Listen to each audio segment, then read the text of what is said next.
சும்மா வெறுமனே உட்காந்துட்டு டிவைஸை நோண்டிக்கிட்டு 25 தரம் சோசியல் மீடியாவை மெசேஜஸை பார்த்துக்கிட்டு ஒரு நோட்டிபிகேஷனுக்கும் டைம் ஸ்பெண்ட் பண்ணிட்டு இல்ல டெலிவிஷன்ல இருக்கிற அத்தனை சீரியலையும் விடாம பார்த்துட்டு இது டைமை இன்வெஸ்ட் பண்ணாதது மட்டும் இல்லாம டைமை வேஸ்ட் பண்றதையும் தாண்டி தற்கொலை பண்ணிக்கிறது. இந்த டைமை வேஸ்ட் பண்றதுல கூட உங்கள் வாழ்க்கையை அழிக்கக்கூடிய கருத்துக்களை உள்வாங்கினீர்களானால் சொந்த காசுல சூனியம் வச்சுக்கிறதுன்னு சொல்லுங்கள, பணம் கொடுத்து விஷம் வாங்கி குடிக்கிறது, குடிச்சா பசி அடங்குன்னு கற்பனையில வேற இருக்கிறது. இதை நிறுத்துங்கள்.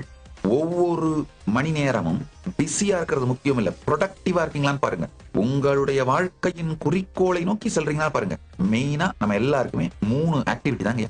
ஒண்ணு வெல்த் ஜெனரேஷன் ஆக்டிவிட்டி, செல்வத்தை பெருக்குதல், உங்க கேரியரையோ பணத்தை ஏர்ன் பண்ற ஒர்க்கையோ கவனிக்கிறது. ரெண்டாவது வாழ்வை பெருக்கிற ஆக்டிவிட்டி, அப்படின்னா உங்க ஹெல்த், நல்ல ரிலேஷன்ஷிப், குடும்பத்தோட டைம் ஸ்பெண்ட் பண்றது, உங்களுடைய வாழ்வை பெருக்குவது. மூணாவது பரஞானத்தை அடைவது, தியானம், உபனிஷத், சமாதி பழகல். இந்த 3 ஆக்டிவிட்டி தான் நம்ம எல்லாருக்குமே இங்க.